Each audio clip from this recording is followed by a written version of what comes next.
বৈধ এবং অবৈধ, হালাল এবং হারাম এর পার্থক্য যদি আপনি না করে চলেন, তাহলে পৃথিবীতেও কোনো শান্তি নাই। আখেরাতে তো শান্তি নাই, মৃত্যুর পরে পৃথিবীতেও আপনি কোনো শান্তি পাবেন না।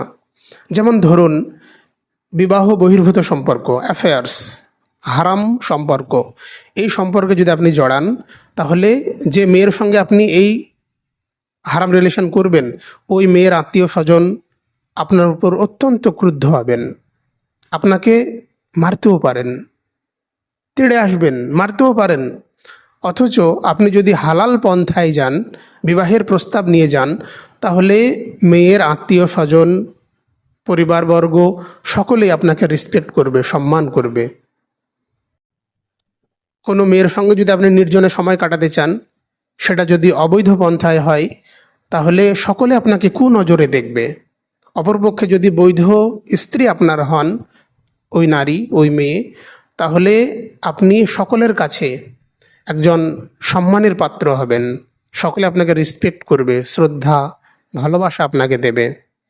তাহলে আপনি নগদে বুঝতে পারছেন যে হালাল কাজগুলো শান্তির মাধ্যম, আর যেগুলো হালাল নয়, হারাম কার্যকলাপ, সেগুলো অশান্তির কারণ। পৃথিবীতেই আপনি নগদে বুঝতে পারছেন। তাহলে আমরা এই পথে কেন যাই? যাওয়ার কারণ হচ্ছে, যে সমস্ত মানুষের মনে শয়তানি আছে, শয়তান তাদেরকে টার্গেট করে এবং তাদেরকে যেগুলো কদর্য, নোংরা, বিশ্রী, কুস্ত্রী, শান্তি নষ্ট হবে, এই সমস্ত কাজগুলোকে মেকআপ করিয়ে, মড়িয়ে খারাপ জিনিসগুলোকে প্রেজেন্ট করে এমনভাবে যে তাদেরকে এগুলোকে সুন্দর মনে হয়, ভালো মনে হয়। এটা যে ক্ষতিকর সেটা সে নিজেও জানে, কিন্তু এক অদম্য নেশাই তাকে পেয়ে বসে। যেমন যারা মাদকাসক্ত, তারা জানে যে এটা সেবন করলে ক্ষতি হয়, আমার ক্ষতি হচ্ছে, শারীরিকভাবে আমি অসুস্থ হচ্ছি, তারপরেও এই অদম্য নেশা থেকে তারা ফিরে আসতে পারে না, ধ্বংসের দিকে এগিয়ে যায়, ক্ষতির দিকে এগিয়ে যায়। অনুরূপভাবে প্রতিটা হারাম জিনিস শয়তান আপনাকে নেশা ধরিয়ে দেয় এবং ওই দিকে মানুষ পাগলের মতো ছুটতে থাকে।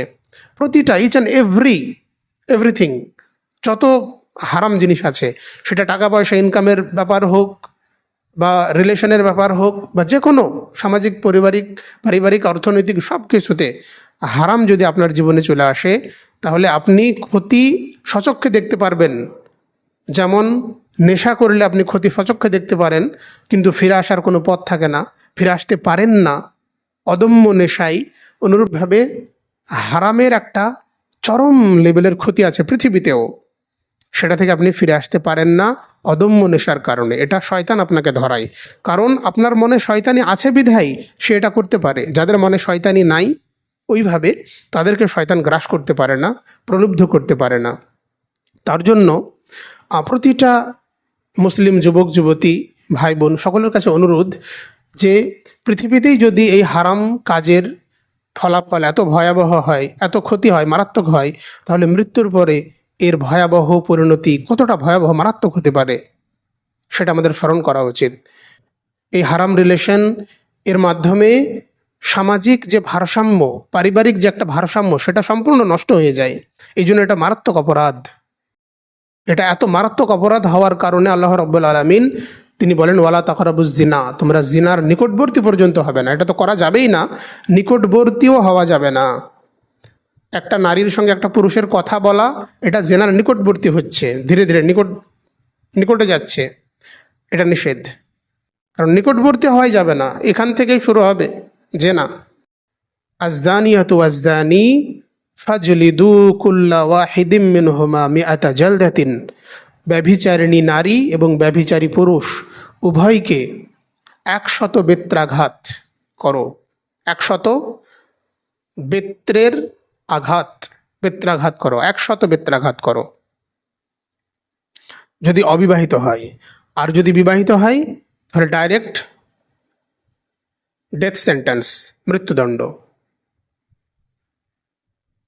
মাটিতে কোমর পর্যন্ত পুঁতে দিয়ে, পাথর ছুঁড়ে, ঢিল ছুঁড়ে মৃত্যুদণ্ড কার্যকর করা শরীয়তের বিধান।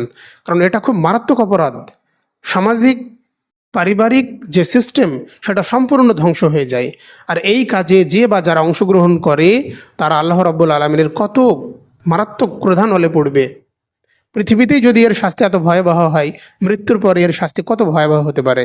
তার জন্য প্রত্যেকের কাছে আমাদের অনুরোধ, এই বিষয়টি আলোচনা করা খুব অত্যন্ত গুরুত্বপূর্ণ মনে হলো, কারণ সমাজে এই বিষয়টি মহামারী আকার ধারণ করেছে। এটা কোনো সাধারণ প্যান্ডামিকের মধ্যে নাই, একেবারে হিউজ লেভেলের প্যান্ডামিক, এটা মহামারী আকার ধারণ করেছে। স্কুল কলেজ ইউনিভার্সিটিতে যদি আপনি খোঁজ নিয়ে দেখেন, 99% ছেলে এবং মেয়ে এনগেজড, বিবাহের আগেই তারা এনগেজড। এটা ভাবা যায়? এটা আজ থেকে 5-10 বছর আগে বড় বড় শহরে এই জিনিসগুলো আমরা লক্ষ্য করতাম। মুম্বাই, দিল্লির মতো শহরে 95% মেয়ে তারা ভার্জিনিটি নষ্ট করে বিবাহের আগেই। এটা রিপোর্ট অনেকদিন আগেকার। কিন্তু বর্তমানে যদি আপনি গ্রামগঞ্জের রিপোর্ট নেন, 99% মেয়ে হয়তো আল্লাহ মালুম তারা অ্যাফেয়ার্সে জড়িত, এটা সত্য, কিন্তু ভার্জিনিটি নষ্ট করেছি কি না এটা আল্লাহ ভালো জানে। তবে অ্যাফেয়ার্সে যারা জড়িত, আবেগ তাড়িত হয়ে তারা যে ভার্জিনিটি নষ্ট করবে না তার কোনো নিশ্চয়তা নাই। তার জন্য এই মারাত্মক অপরাধের সঙ্গে যারা জড়িত, পৃথিবীতে আল্লাহ রাব্বুল আলামিনের চরম ক্রোধানলে পড়বে। তাদের পারিবারিক জীবন সুখের হওয়া খুবই কষ্টকর, অত্যন্ত কষ্টকর। হয় না, যারা এই রিলেশনে জড়িত থাকে কোনো না কোনোভাবেই সে তার পার্টনারের কাছে প্রকাশ করে ফেলে যে আমার রিলেশন ছিল। এটা সে প্রকাশ করুক বা না করুক, কোনো যেন তেন প্রকারে এটা প্রকাশ হয়েই যায়। আর যখন তার পার্টনারের সম্পর্কে এমন জিনিস সামনে আসে, বিশেষ করে স্বামীর যদি সামনে আসে স্ত্রীর এই কুকর্মের কথা, তাহলে সে জিন্দেগি ভোর তাকে অন্তর থেকে মেনে নিতে পারে না। পৃথিবীতে এটা শাস্তি, পরকালে শাস্তি আরও মারাত্মক ভয়াবহ। শুনুন, মেনে নেন আমাদের কথা, উপকৃত হবেন। পৃথিবীতে অত্যন্ত সুখ পাবেন, মৃত্যুর পরে আরও বেশি সুখ পাবেন। আসসালামু আলাইকুম।